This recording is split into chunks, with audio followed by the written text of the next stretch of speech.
এই মৃত্যু উপত্যকায় আমার দেশ। এই ৫৬,০০০ বর্গ মাইল রক্তে ভেজা সবুজ প্রান্তরে আমার পতাকা। আমি এখানেই থাকব। আমি বসে থাকব সন্তানহারা মায়েদের কান্নার পাশে, অজ্ঞাতনামাদের এপিটাফহীন কবরের পাশে, গুম হয়ে যাওয়া মানুষের অনস্তিত্বের পাশে।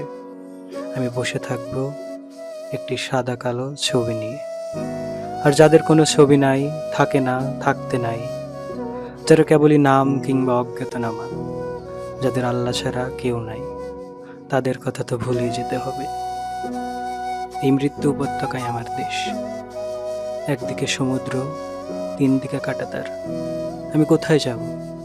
আমি মুর্দা হয়ে ভেসে থাকবো বঙ্গোপসাগরের লবণ জলে।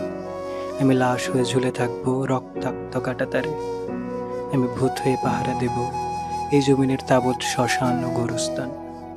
আমি কার্ফু ভাঙা চাঁদের মতো জেগে থাকবো মিলিটারি কনভয়ের মাথার উপর। খুনিদের তাবৎ বুলেটের নিশানা হয়ে আমি দাঁড়ায় থাকবো মুক্তির মিছিলের যে কোনো প্রান্তে। তবু এই মৃত্যু উপত্যকায় আমার দেশ, যার যা কিছু হারাইছে, খোয়া গেছে চিরতরে। আমি তার তা কিছু হয়ে রয়ে যাব এইখানে। ভাইয়ের লাশ কান্ধে নিয়াও জালিমের বিরুদ্ধে শটান থাকে যে মুষ্টিবদ্ধ হাত।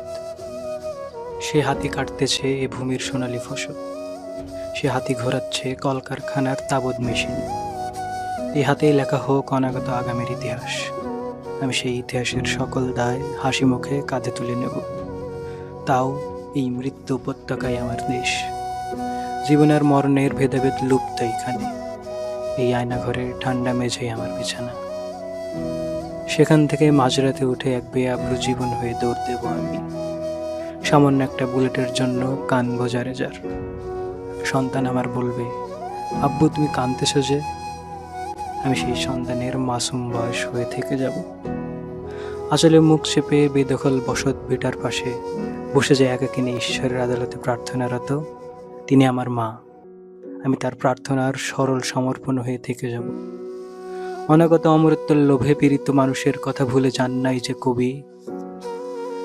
আমি তার স্লোগান সর্বস্ব একটি দুর্বল গদ্য কবিতা হয়ে থেকে যাব।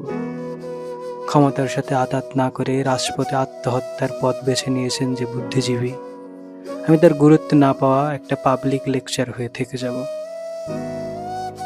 যে কৃষক কাস্তে হাতে লড়তে জানে, যে শ্রমিক হকের জন্য মরতে জানে, যে মানুষ বদ্ধভূমি করে শনাক্ত করতে পারে ছিন্ন ভিন্ন লাশের পরিচয়, আমি তাদের ইনকিলাবি রূহ হয়ে থেকে যাব। থাকবো না কেন?